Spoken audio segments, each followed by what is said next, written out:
Okay, Nacho Libre.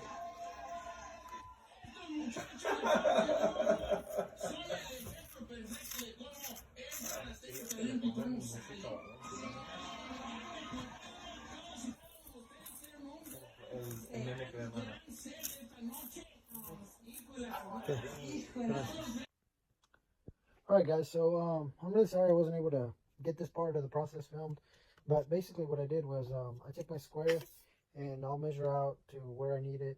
So I have a 24-inch draw, and I go ahead and add an extra inch just so that I got a little bit of wiggle room. So you know the broadhead's not really right up on my finger, but there we have it. I went ahead and cut it to 25 inches, and then I take a little pencil sharpener and I sharpen the end, and that allows me to get my little knock. And this is just a little plastic knock I got from my local archery shop, and it'll basically just slide into like that. I use Gorilla Glue. I glue it on there, and then I'll show you how I glue on the tips. Alright guys, so I wasn't able to record when I was putting the tips on, but basically this is what the tips look like. And I picked these up at my local archery. And basically it allows you to screw on the broadheads and also connect to your wood shafts. And then this is what my knocks look like. And yep, and this is my pencil sharpener. This is the glue that I'm using. I like the super glue, the gel, the Gorilla Glue, the green cap. And so basically what I do is I'll take my pencil sharpener and I'll sharpen the ends on this end and that end, so that both of these will just slide onto the shaft, and I just glue them on and it ends up looking like that. And yep, that's what it ends up looking like. And then we'll mark out our fletchings.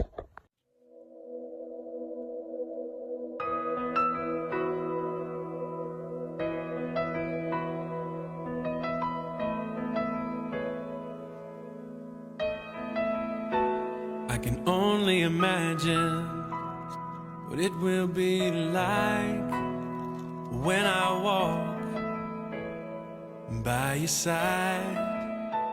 I can only imagine what my eyes will see when your face is before me. I can only imagine.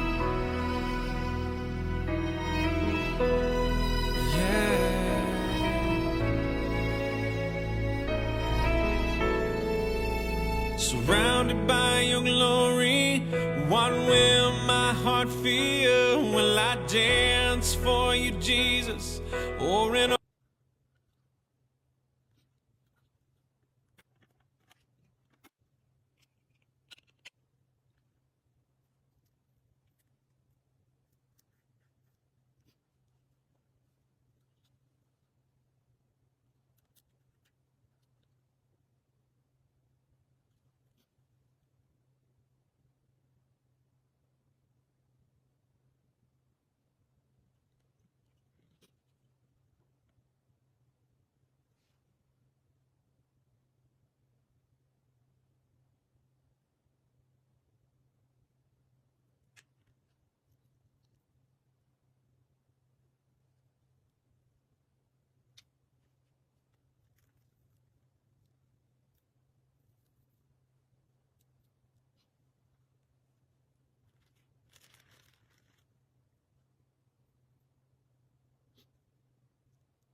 Alright guys, so today I got a really cool question. How do you tell right wing and left wing feathers? So if you look right down the feathers, you can see that this one's got like a slight curl going that way. This one's going that way. And this one's curling this way. So basically this curl is like going this way, and that way. Basically what you want is that spiral, that curl. You want them all facing the same way. You don't want one curl going this way and one curl going that way. And so if you look at this one, it's the complete opposite. Well, you could really tell on this one. This is curled this way. This one's almost straight. It's kind of hard to tell, but it has a slight curl this way. And basically, they're all curled the same direction. So what this does is once the arrow is in flight, the wind it starts to spin. And so if you have one curved this way and one curved the other way, it throws off the spin because one feather wants to push it this way and the other one wants to push it that way. So they fight each other until one, you know, it's struggling. Versus if they're all in sync and they're all uniformly spinning, it helps perform the flight of your arrow. And that's why it's important that all your that it doesn't matter if you do left wing or right wing, as long as they are all the same on that specific arrow. So all three of these are right wing and all three of these are left wing, and you know these arrows are matched. So you could do either or, as long as all of the wings are either left or right on the arrow. So I throw up my hands and praise you again and again, 'cause all that I have is a hallelujah, hallelujah. And I know it's not much, but I've nothing else fit for a king except for a heart singing hallelujah.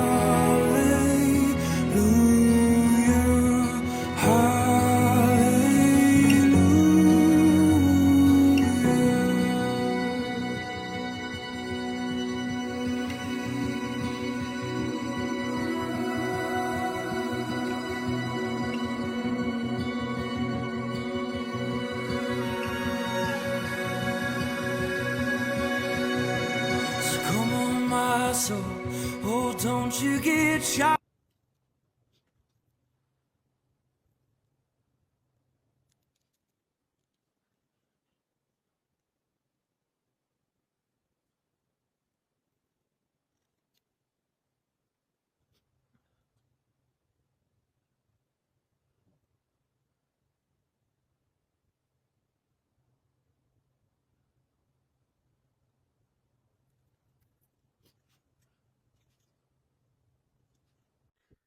Okay, guys. So I wasn't able to really go through and thoroughly explain what I was doing there with the fletchings. I was working. I couldn't go to sleep the other night, and I stayed up all night working on these suckers.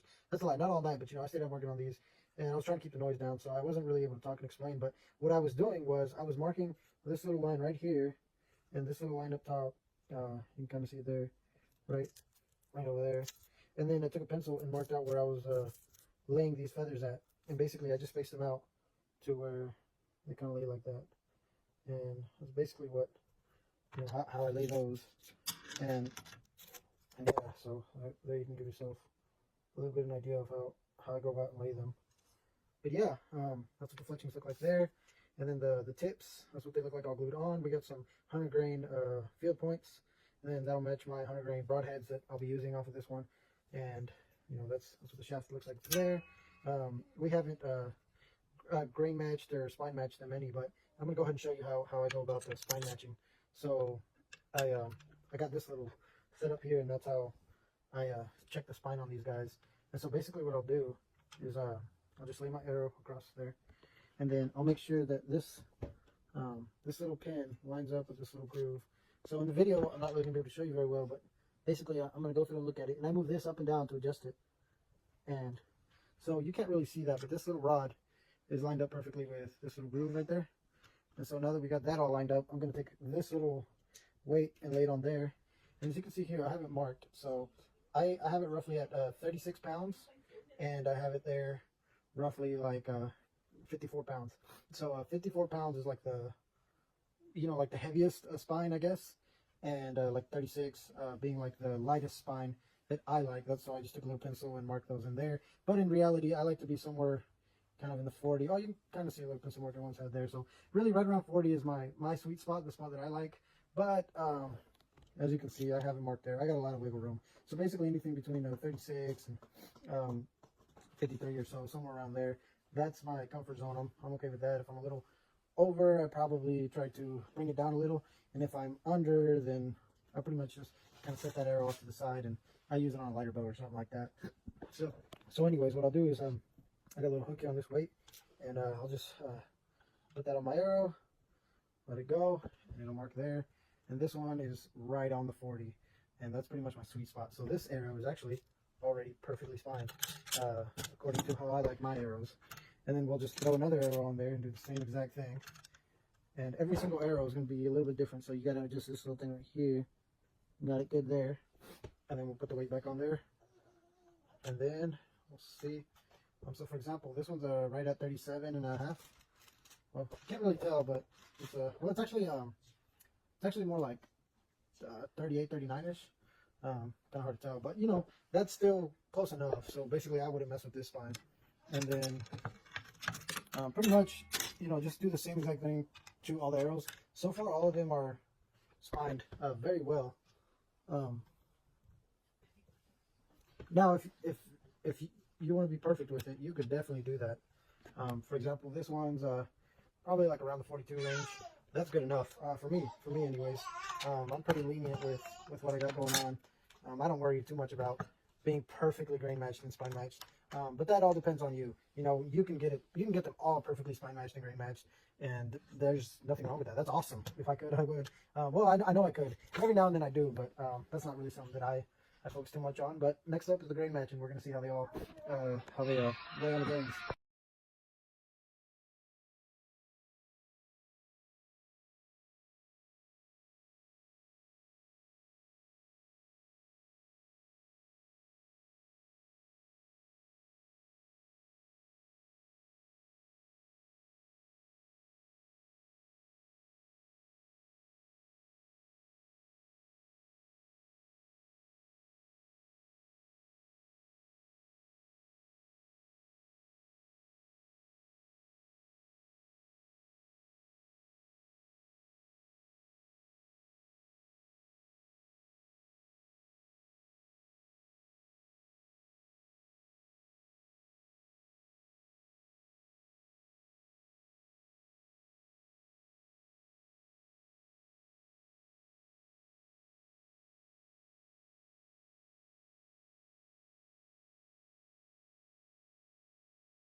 Alright guys, and so for the grain matching, I got my little scale here that measures in grains. As you can see, I have it zeroed out there, and then I'll just place an arrow on there and just, you know, kind of get it centered out.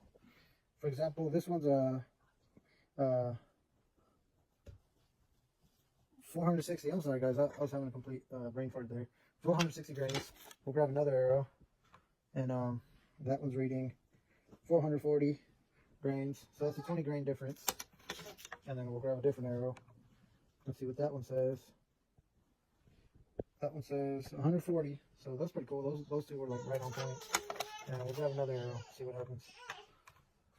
This one's reading 493. So as you can see there's a little bit of grain difference. For the most part, I try to keep them within like 50 grains of a difference. Once again, it's kind of the same concept as the spine. In my opinion, it doesn't really matter too much as long as they're within 50 grains. I try not to go, you know, much of a difference. You know, like a 50 grain difference. That's like the most I'll go. I probably won't go much higher than 50, unless I just, you know, absolutely need to or something like that. Maybe like if I bring it down anymore, it's going to affect the spine or something drastically. In that case, I'll just go ahead and leave a little extra. But for the most part, my wiggle room for the grain is a 50 grain difference.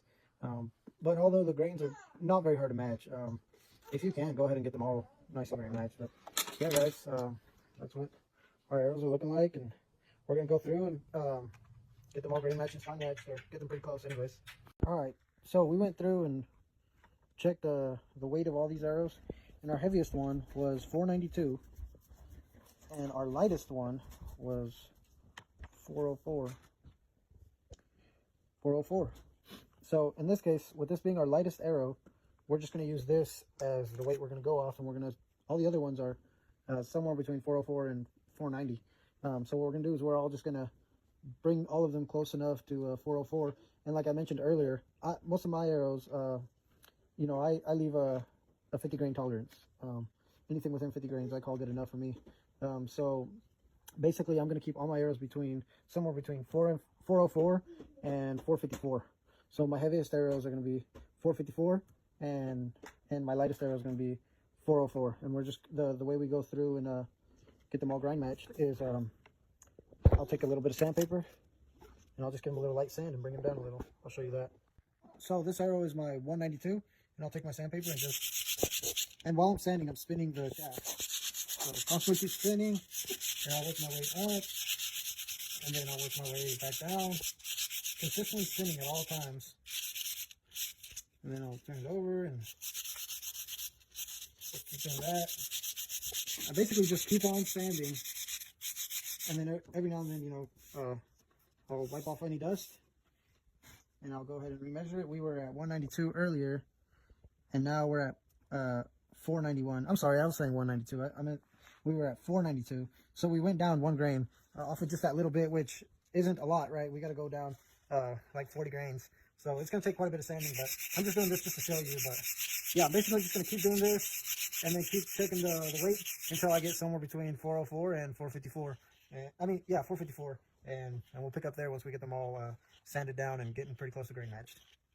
All right, so we've gone through, we got all the arrows grain matched and pretty close to spine matched, all of them. So now I'm going to start taping stuff off. And the reason why I'm doing this is just because we're going to give this a little paint job. And this is optional, of course, but we're going to go through and give it all a little paint job.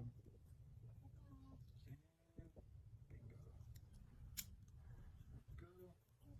Take that end off. Tape off the tip. That. And so basically, what I'll do is I'll just go through and tape off anything I don't want to get paint on. I haven't decided yet. I might do a vinegar stain with a pink stripe. I think that's what I'm gonna go with. Haven't made up my mind yet, but I'm thinking I'm gonna do a little pink stripe up here, just so if you know, I lose an arrow or something like that, I can find it a little easier. And then probably this bottom half, I'll do a vinegar stain and make it a little darker so it doesn't stand out so easily out in the woods. I haven't decided quite yet, but I'll go through and get everything picked off, and I'll show you how I go through and paint them. So finally decided that I'm going to do bright pink on the ends, and all through here I'm going to do a stained finish. And originally I was going to do a vinegar and steel wool stain, but I couldn't find the steel wool, and I'm not about to go to the store, so I found some stain I had laying around, and that's what we'll end up using. And basically the way I go about staining this is I just take a little bit of paper, dip it in there a little, and then I'll just rub it on there. And yep. Oh man, well, that's all there is to it, guys. But I'm gonna go through and I'm gonna rub it on there real good and all of them, and we'll pick up there. All right, once you shook this up all nice and good, then you get to spraying.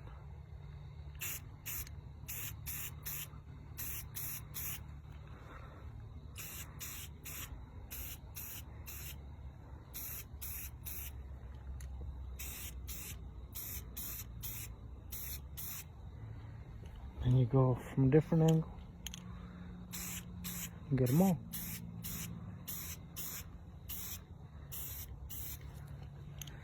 Yep, just go all the way around and get everything nice and painted.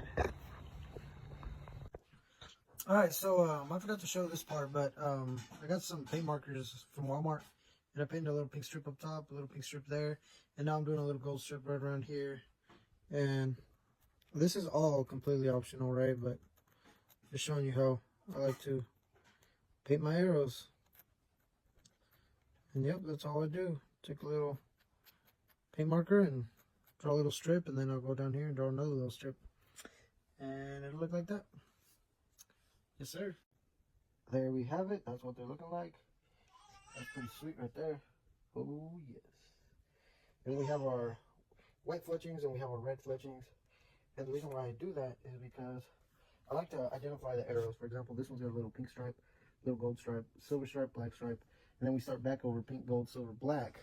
But those are the red fletchings. These are the white fletchings. And then I got the matching colors down here. So the reason why I do that is I like to be able to identify the arrows, so that after I shoot them for quite a while, I'll be able to point out which of these arrows are the ones that tend to fly the best. And I'll pick the top 3 best flyers that I like the most, and those will be my primary hunting arrows, and the rest will just kind of be, you know, have fun, practice arrows type of thing. Next up, polyurethane spray paint. That's what we do next. Get them all nice and spray painted. Don't worry about getting it on the fletchings. The fletchings will kind of repel this stuff, and it'll just kind of flex off the fletchings. Just get it everywhere. Yes, sir. Next up is the wipe on polyurethane. So we've already done the spray polyurethane, and we've got 2 coats of it on there. And I like to do that just because the wipe on polyurethane actually has mineral spirits in it, and that kind of wipes away the paint. So if we were to just put straight wipe on poly on these, it would start to wipe away all the paint that we got on there. So in order to prevent that, I do the spray polyurethane, I do 2 coats of it, and then I do the rest of it with the wipe on polyurethane. And I'll put like 4 coats of this stuff. I like my arrows to be sealed up real good. All right, guys, there we have it. That's our little target. It's some styrofoam wrapped up around the duct tape. We're going to be shooting for that number 1 circle. We're going to take all 8 shots and see how we do. And I think that's enough to test out the new arrows and see how they do. That's what they look like there. We're going to be shooting at 13 yards. And I had a few of you guys asking about the 50 grain difference, you know, because if you watch the videos on when I made these, they're give or take, you know, within 50 grains of each other. So some of y'all were like, you know, are they going to shoot pretty crazy? So the answer is, technically, with them not being exactly grain matched, yes, they will shoot differently. For me, I hunt at 10 and 15 yard difference. That's usually right around where I'm shooting at. At 10, 15 yards, we're going to be noticing, you know, like 2-3 inches of a difference. For me, that's good enough. I think that's pretty reasonable because I hunt deer. I think a 2-3 inch difference for a deer is pretty reasonable. So I don't worry about it too much. But if you're hunting at like 20, 25 yards, 50 grains is a huge difference. You're definitely going to notice it there. Especially if you're getting, you know, 30-yard shots, stuff like that. Yeah, you definitely don't want to be doing that. You will definitely notice a difference. For me, I'm taking close distance shots. You really ain't going to notice much of a difference. And I'm about to show you guys that you really won't be seeing much of a difference. So yeah, another thing was, I had a few of you guys asking, you know, with these being popular shafts, I have a few guys saying they're going to break after 1 shot. So this is not my first time using popular shafts. And no, they're not going to break after 1 shot. Not target practicing, you know. Now, if we're shooting an animal, that's a different story. If you watch my videos, I did actually shoot a hog a while back with a popular shaft and a stone point. And yes, that arrow did break, but to be fair, it broke within the hog. So I think that's pretty fair. But yeah, if you're just practice shooting, no, these are not gonna break while you're just practice shooting. If you're hunting, that's a different story. And here we're gonna show you that they're not gonna break after 1 shot, and that they're not gonna be shooting too crazy. Now, to be fair, you know, we're testing these out. These are new arrows, so I'm not really used to shooting them and stuff. It might just be the archer, you know, it might just be me kind of shooting all over the place. And I've been working like crazy. I haven't really been shooting my bow much lately, but we're gonna see how they do. We're at 13 yards and running for that center circle.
All right, guys, let's go take a look.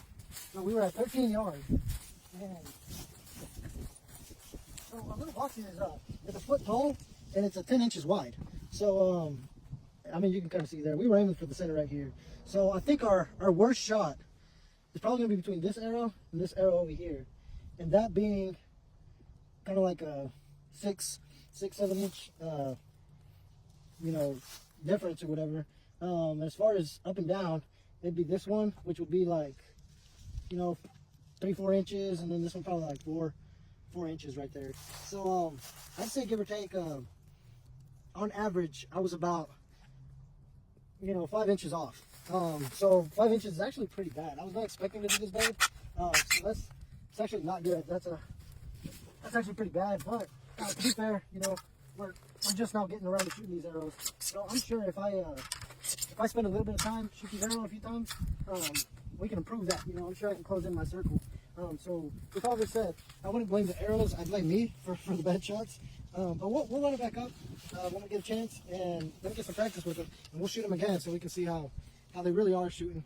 But even then, if that was a real deer, I genuinely feel like I could have still been pretty reasonable, got within the kill zone. But there we have it, guys. That's how the arrows did, and they did not break after the first shot, for those of y'all that were wondering about that.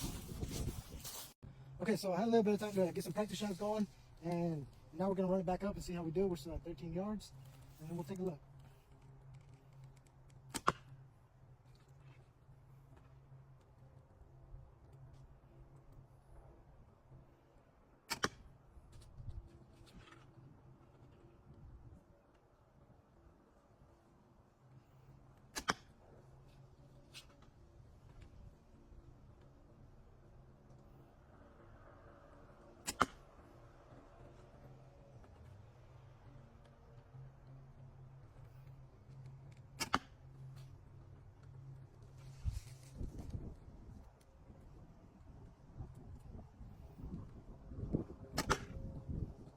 Smack one of the arrows. I heard that. Just ready to break one.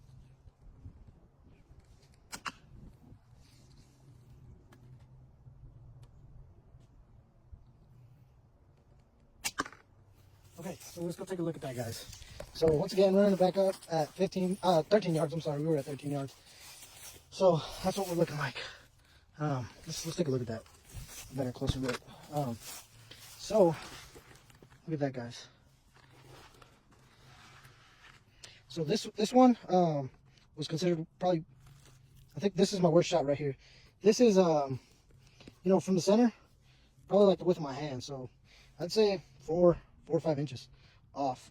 And yeah, I mean, you can see there, I took a few practice shots after that first video. So really, I mean, I only took a handful of little practice shots, and we already drastically improved our group by quite a bit. So yeah, and and then the more I keep practicing, the better I'm gonna get. So when I say that for me, the 50 grain difference doesn't make too much of a difference, this is what I mean. So let's say I were to keep practicing for another week or so, I'm pretty sure my groups could get even just a hair bit tighter, maybe not much tighter, but a little bit tighter, and a little bit goes a long ways. And for a deer, I think I'd still be in the kill zone. I think I'd be all right. And it's been quite a few shots, guys, and none of the arrows have broke. So for those of you that were wondering if they're going to break after one shot, it's been a handful of shots, and they're still very much intact.